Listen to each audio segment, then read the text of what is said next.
Hello guys, magre-repair muna ako ngayon ng lababo dahil may butas na yung hose na pinanggagalingan ng tubig papunta sa gripo. Yan o, tumutulan na siya. Yan, mukhang for repair na po talaga siya.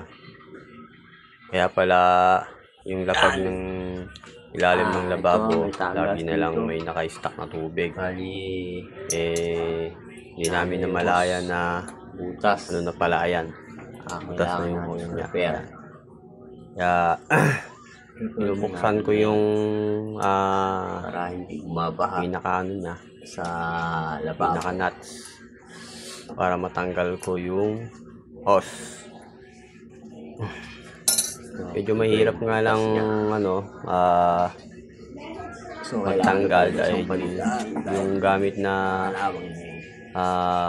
ginagamit ko ay hindi siya compatible dun sa nut na kailangan na matanggal. Ano, tapos dun sa may taas medyo makipot, pinaglalagyan nung yung kabilang hose. Yan, medyo mahirap po talaga magtanggal kapag wala kang gamit.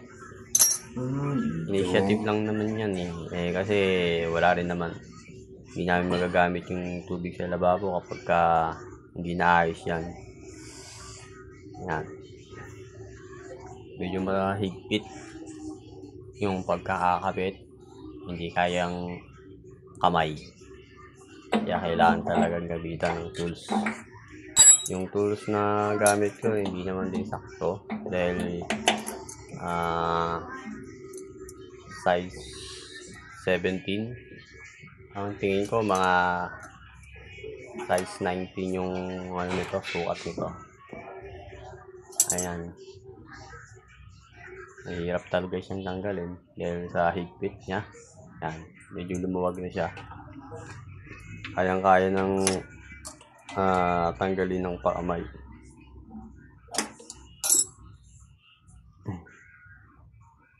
Yan, natatanggal na.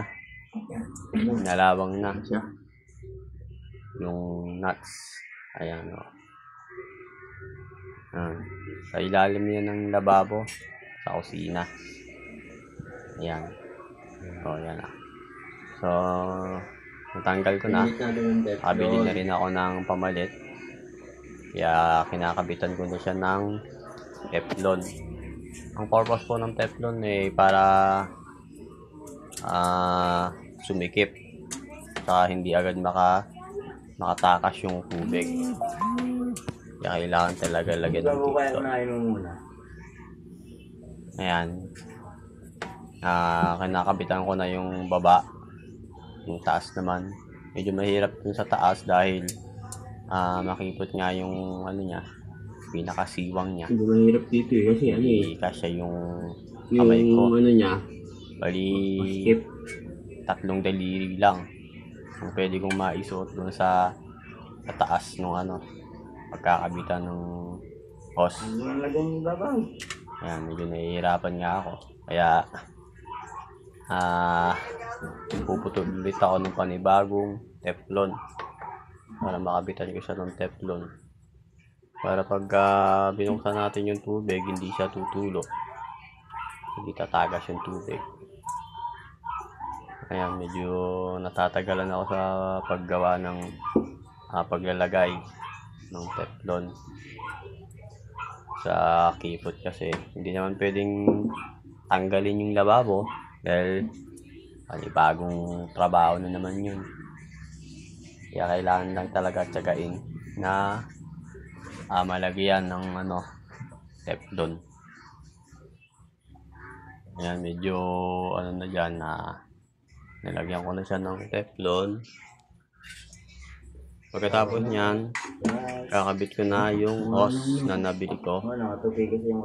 Ayan, sakto lang naman yung haba niya dahil maiksi lang din naman yung pagkakabitan ng nung hose, yung space ng ng tubig dun sa sa gripo at saka dun sa pinaka ano niya. Parang pinaka main. Yan, nakakabit ko na. So, inihipitan ko na lang siya dyan. Yan, ikakabit na natin yung hose. Yan, nauna natin yung kabit sa taas. Kasi medyo mahirap. Mahirap yung space niya doon. Kaya doon muna natin siya inuna. Tapos yung baba naman, yan, nakikabit ko na. Hinipitan ko na lang yan. Para ma-sure natin na hindi talaga tatagas yung tubig. Okay na. Thank you for watching.